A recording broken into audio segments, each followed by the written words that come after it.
Just being together and doing things together is good for people.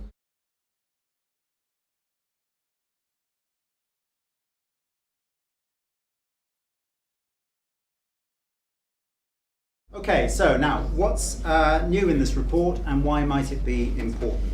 Well, our headline talks about the cultural sector's impact on society and asks whether this impact might be being ignored or somehow hidden.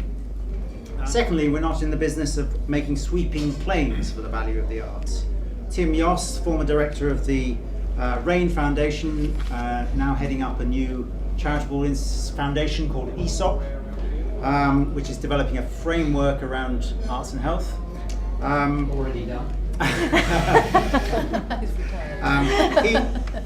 We also interviewed him for our report, and he rightly voices scepticism in that interview about what he terms universal claims for the social health benefits of the arts. But Tim also told us that for him, culture is like exercise for the head and the heart. Exercise for the head and the heart. We're very interested in that idea.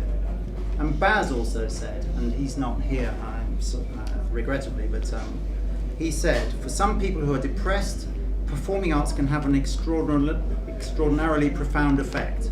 For the last few years of his life, my father just sat in his chair. If I'd realised how important it is to keep active and engaged, I'd have made him get up and do things. We think this is important too. Our central finding then is that arts and cultural organisations across the country are delivering a very significant amount of public benefit in terms of both health and well-being and social cohesion, but that this cultural value is currently largely hidden or ignored. In other words, to put it another way, cultural organisations are already contributing in significant ways. Can I? No, please do. I'll say it again. So we feel that most cultural organisations in this country are already contributing in significant ways to people's health and well-being and to the strength and resilience of our communities, without necessarily trying, and often without noticing. We make a series of recommendations which we'll come to as to how this hidden cultural value could be brought into the light of day. It's rather different if you're talking about exercise and well-being. You've got a very clear kind of intervention, you've got clear outcomes, generally speaking. If you're talking about creative arts or one particular art form like singing in relation to any number of outcomes, you're dealing with a much more complicated body of evidence.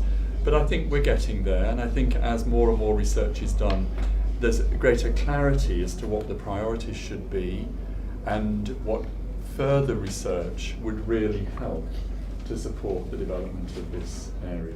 We do need a progressive research agenda, and it needs to be driven not by the need always to answer a different call from a different government about how we should prove ourselves, but actually we need to be able to take the long view and to rise above the any political flip-flopping, and that needs higher education to work very, very closely with the research communities, with the cultural sector. There are some interesting things happening. I'll just mention one or two if I may. It's not published yet. We've just funded a survey of local authorities, and we all know what pressure local authorities are under, responsible for many of the areas we're talking about here, but under huge pressure with their funding. And that survey had 180 respondents from 180 local authorities responded. One of the questions we asked them was, why fund the arts? And they the biggest answer, 23%, said for economic reasons. Actually, I'm a bit disappointed with that answer. I'd rather they said for cultural reasons. But anyway, they said for economic, that's their view. But the second most popular one, 14%, was health and well-being. And what that tells me is that they're beginning to think quite seriously about this. And 50% said they were considering deploying a health budget in the arts. And I really think that shows that all the work that colleagues here have done for far longer than I've been on this case is beginning to filter through and influence people's thinking. I've seen great work going on between the NHS and the Sage Gateshead or between excluded children and the theatre in Derby. But we want to move from a situation where these are exceptional to where these are mainstream and they're happening all the time. So I think your recommendation is not strong enough, because I think we don't want to just to think about it and just to have a sort of few informal partnerships. I don't think that's going to do the trick. I think we need to systematise it. Baz, how do you respond to that?